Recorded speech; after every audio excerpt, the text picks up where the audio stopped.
नमस्कार मित्रांनो, शाळा स्तरावर अतिशय महत्त्वाची योजना असलेल्या शालेय पोषण आहार संदर्भात अत्यंत महत्त्वाची अपडेट, महत्त्वाची माहिती, महत्त्वाच्या एका परिपत्रकाची माहिती आपण या व्हिडिओमध्ये जाणून घेणार आहोत. तर मित्रांनो, शालेय पोषण आहार अंतर्गत अंडी व कडी देण्याबाबत शासनाकडून परिपत्रक जारी झालेलं होतं आणि त्या अंतर्गत आपण विद्यार्थ्यांना अंडी आणि केळी देत आहोत. तर मित्रांनो, या संदर्भात बरेचसे काही बदल करून परिपत्रक जारी झालेले आहे. तर दिनांक 21 फेब्रुवारी 2024ला पुन्हा एक महत्त्वाचं परिपत्रक अंडी व केळी देण्याबाबत शासनाच्या शिक्षण विभागाकडून निर्गमित करण्यात आलेला आहे. तर त्या परिपत्रकाची संपूर्ण सविस्तर माहिती आपण आजच्या या व्हिडिओमध्ये जाणून घेणार आहोत. तर नमस्कार, मी राज मेश्राम मराठीशाळा.com या यूट्यूब चॅनलवर पुन्हा एकदा आपलं सहर्ष स्वागत आहे. मित्रांनो, शालेय पोषण आहार अंतर्गत अत्यंत महत्त्वाची अपडेट असणार आहे. अंडी व कडी देण्याबाबत आणखी एक महत्त्वाचं परिपत्रक शासनाच्या शिक्षण विभागाकडून जारी झालेलं आहे आणि त्या परिपत्रकानुसार अंड्यांचा जो दर आहे तो वाढीव मिळणार आहे. तर संपूर्ण सविस्तर माहिती जाणून घेण्यासाठी व्हिडिओला स्किप न करता पूर्ण बघा. चॅनलवर जर नवीन असाल तर चॅनलला सबस्क्राईब करायला विसरू नका आणि व्हिडिओ जर आवडला तर व्हिडिओला लाईक व शेअर करा. चला तर मग सुरू करूया.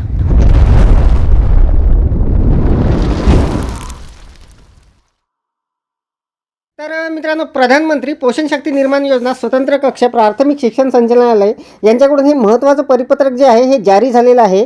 तर या परिपत्रकाची संपूर्ण सविस्तर माहिती आपण जाणून घेणार आहोत. मित्रांनो, या अगोदर सुद्धा काही परिपत्रक या विषयावर जारी झालेले होते, त्याचे सुद्धा व्हिडिओ आपण बघितलेले आहे.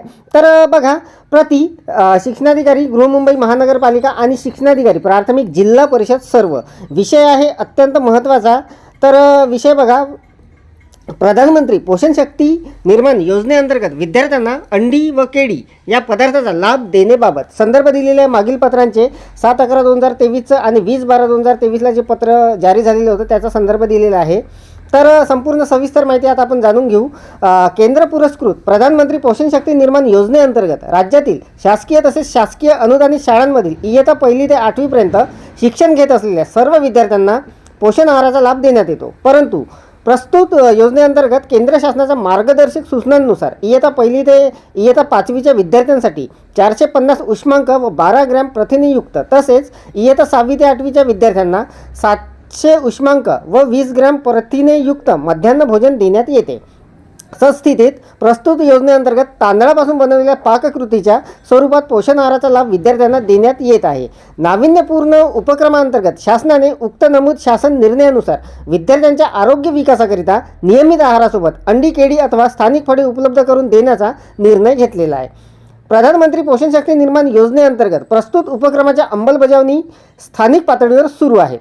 शासन निर्णय संदर्भ 2 अन्वये नॅशनल एग्ज कोऑर्डिनेशन कमिटी यांच्या संकेतस्थळावरील प्रदर्शित केल्यानुसार संबंधित महिन्याच्या सरासरी दरानुसार फरकाची रक्कम शाळांना उपलब्ध करून देण्याकरिता खालीलप्रमाणे निर्देश देण्यात येत आहे.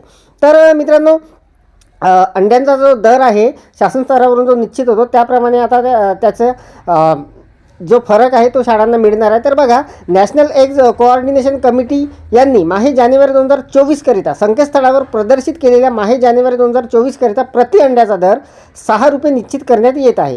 प्रधानमंत्री पोषण शक्ती निर्माण योजनेअंतर्गत सन 2023-24 या शैक्षणिक वर्षामध्ये योजनेअंतर्गत नाविन्यपूर्ण उपक्रमांतर्गत नियमित पोषण आहारासोबत योजनेस पात्र सर्व लाभार्थी विद्यार्थ्यांना अंडी व केळी उपलब्ध करून दिले असल्याची खात्री संबंधित शाळेच्या मुख्याध्यापक यांच्याकडून प्रमाणित करून घेण्यात यावी.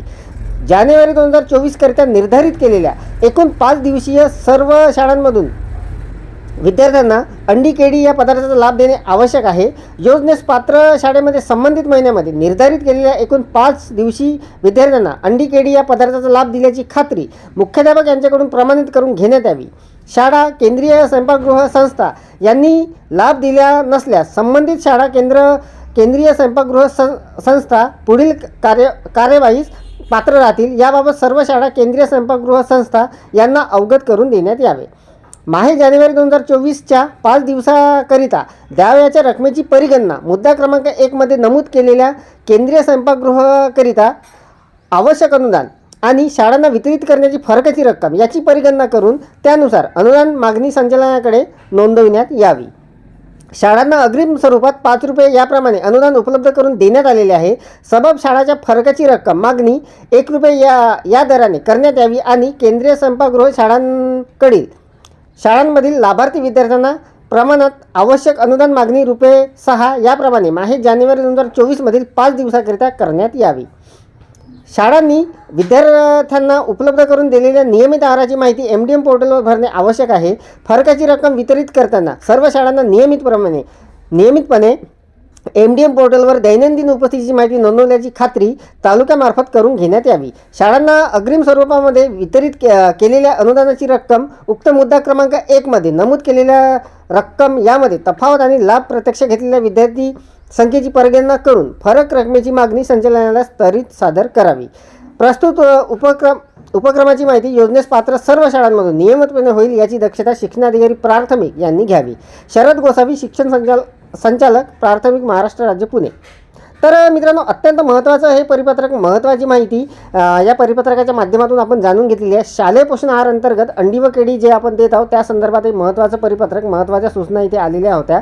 तर अपेक्षा आहे आपणाला ही माहिती समजलेली असेल. मित्रांनो, या परिपत्रकाची लिंक या व्हिडिओच्या डिस्क्रिप्शनमध्ये देण्यात आलेली आहे, तिथे जाऊन आपण हे डाउनलोड करून घेऊ शकता. व्हिडिओ जर आवडलेला असेल तर व्हिडिओला लाईक करा, शेअर करा आणि असेच नवनवीन व्हिडिओ जाणून घेण्यासाठी, नवनवीन अपडेट जाणून घेण्यासाठी माझ्या मराठीशाळा.com या यूट्यूब चॅनलला सबस्क्राईब करायला विसरू नका. पुन्हा व्हिडिओ असाच एका नवीन माहितीसह, नवीन अपडेट्ससह. तोपर्यंत धन्यवाद.